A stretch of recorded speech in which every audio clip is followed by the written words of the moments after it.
behavior is completely incompetent, and I want to start this video off by emphasizing that with their recent track record of, said incompetence.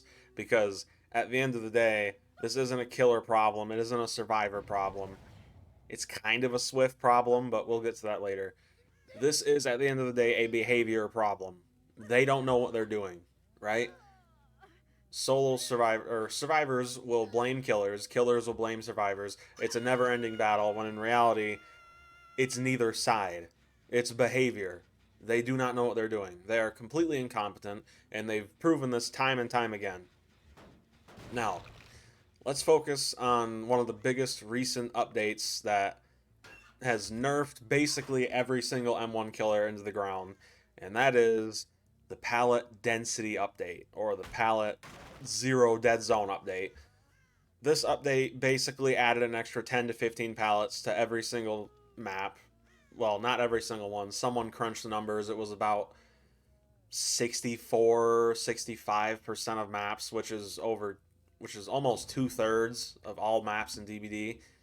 And I've played on stream DBD, and I've shown just how bad these pallets are. But the truth is, if you've played DBD within the past week, you've experienced this yourself, and you know just how horrible the amount of pallets are.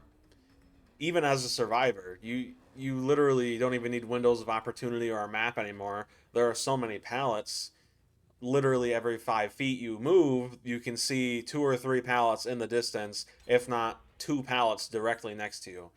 It's Some people make an argument saying, oh, but they're 50-50s. Well, the problem is a 50-50 is only a 50-50 when it's the only pallet there. If there's a 50-50 pallet and one pallet on your left and one pallet on your right and a window in front of you and a window behind you, it's no longer 50-50. It's a jungle gym with extra steps. That's really what it is. And I made a video recently talking about the pallet changes and how it extremely nerfs M1 killers, especially older killers like Ghostface, who, for example, wow, he's one of my mains, so I am a little biased. I don't think he's horrible, but his whole reveal hitbox, that is pretty bad. Survivors can straight up reveal him from behind multiple obstacles while crouched, but that's neither here nor there. Killers like Trapper, Hag, Doctor, heck, even killers like Legion, they all suffer from this tremendously. And it's so bad to the point where I literally took a break from DBD for an entire week. An entire week. I was playing Black Ops 3 Zombies in my off time. I was playing a little bit of Alien Isolation. My brother came over. We played some Black Ops Zombies. It was a great time. I am a killer main primarily. That's why I'm bringing all this stuff up. But man, I came back to DBD. When you're watching this now, it'll be Monday. But I'm recording this on Friday of October, I believe 10th. Yes. So you'll be seeing this Monday, but I'm recording on October 10th, Friday.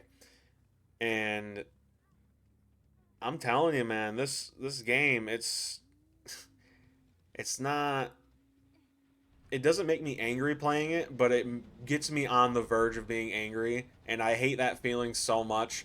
I dropped the game entirely for a whole week, and that was one of the best weeks I've had in a long time.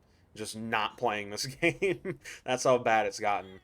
But anyway, moving on to Survivors. Survivors solo queue, that's what I want to specify on, is, in my opinion, even worse than playing as a killer against a Swift or just survivors who, actually use their eyes and brain and throw down pallets, right? Oh my goodness, solo queue survivor is horrible because most of the killers you go against are running meta perks, right? And for good reason, because they feel the need they have to. Killers, they like to win, same as survivors. And because of that, they always run meta perks.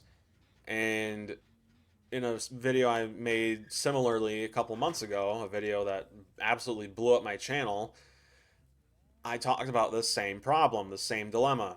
The fact that killers and survivors, more so killers, but that's because there's only one killer as opposed to there being four survivors.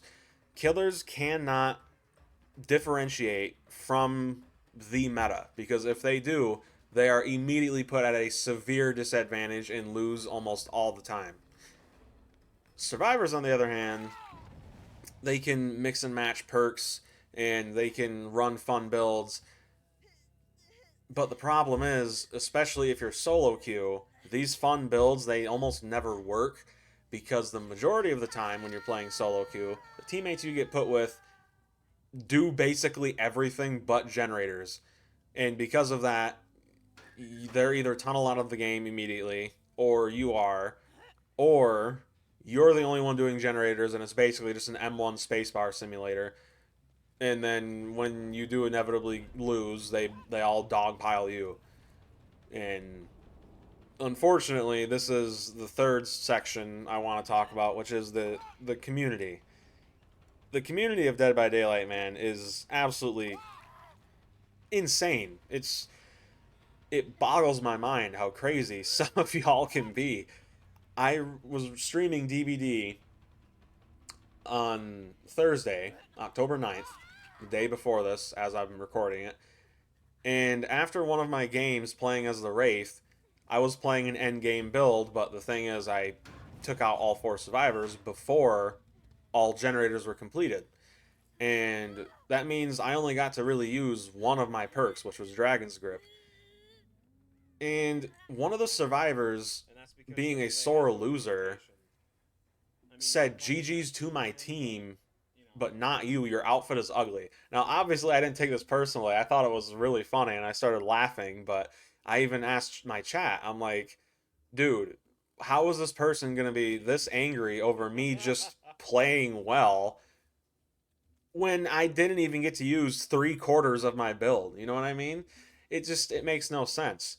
And there are other times where you, as a solo queue survivor, sometimes, you end up, I don't know, let's say you get put with a 3-man or a 2-man Swift, and sometimes you get bullied even as a survivor. If you make one mistake, by these Swifts, you're on the same team and yet you're being bullied by your own teammates.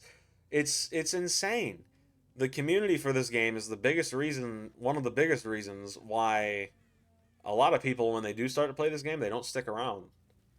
And no wonder, you know?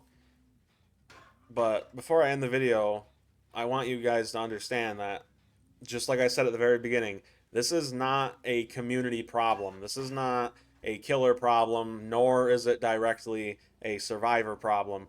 An argument could be made it is a Swift problem because the 4-man Swifts are typically the bully squads, the ones that make a killer's life a living hell, and what make a lot of killers just straight up log off for the day.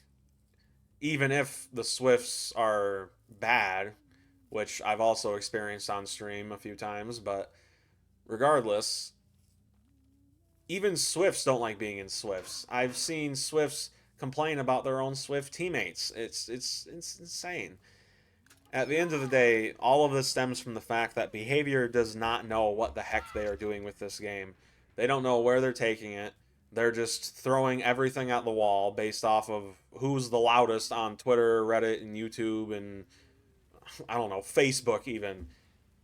And someone I saw in a comment section on a random video told the creator directly, the developers at Behavior need to go against real random people live in custom games, and this time do it right, because last time they tried doing this, it was during the Chandler Riggs stream, and they just didn't do it right, and they refused to do it right because of their own pride and ego, which ultimately led in the stream imploding upon itself. But yes, they need to play this game for themselves to understand its faults.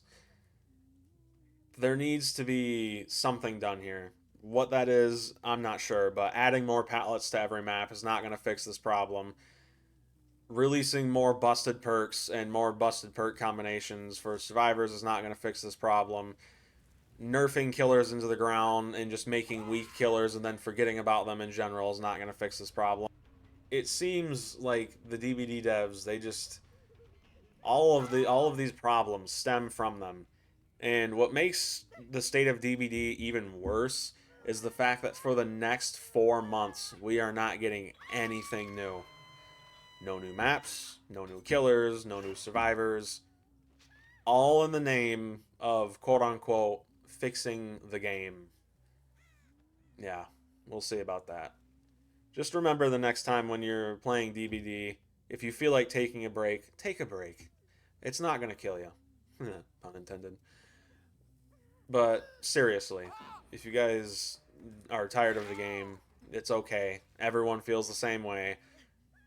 Don't force yourself to play the game if you don't want to. I know I personally, I probably am going. Outside of streaming, I'm probably not going to play it. Not because I don't want to, but because I don't want to put myself through all of this hellacious bullcrap. I just can't, right? It's not mentally good for you. So, yeah. Other than that, let me know what you guys think down below. I am pretty interested in reading what you guys have to say. And yeah, I hope you all have a great day. Make sure to like and subscribe if you liked the video. Other than that, I will see you all in the next one. Peace.